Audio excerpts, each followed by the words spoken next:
سینکڑوں علماء کرام و مشائخ اعظام کی سردار یوسف کی حمایت پوزیشن مزید مستحکم ہوگی۔ اسلام آباد راولپنڈی میں مقیم علماء کرام و مشائخ اعظام میں ہزاروں کی تعداد میں شرکاء شریک ہوئے، جس میں ضلع بڈگرام، طورغر، کوہستان اور مانسہرہ سے تعلق رکھنے والوں کی کثیر تعداد تھی۔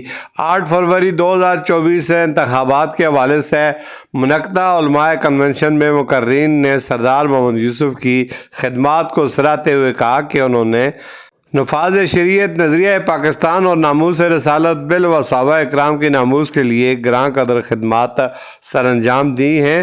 یہی وجہ ہے کہ اس بار بھی تمام مسالک کے علماء اکرام و مشائخ اعظام ان کی مکمل حمایت کا اعلان کرتے ہوئے ان کے لیے دعا گو ہیں کہ اللہ پاک سردار یوسف کو ہمیشہ کی طرح اس بار بھی سرخرو فرمائے۔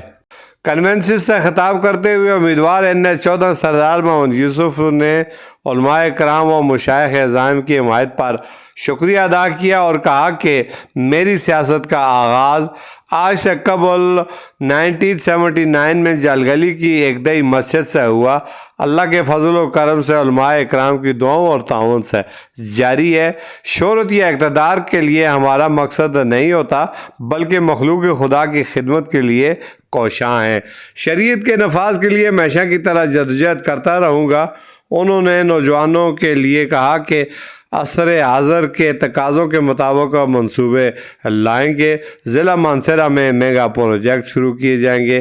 کنونشن سے مولانا منظور، مولانا سلطان محمود، مولانا عبدالسلام، مولانا ابو بکر صابری، مفتی جمیل احمد فاروقی، قاری محبوب، حافظ سجاد خان سمیت دیگر نے بھی خطاب کیا۔ میر افضل گلزار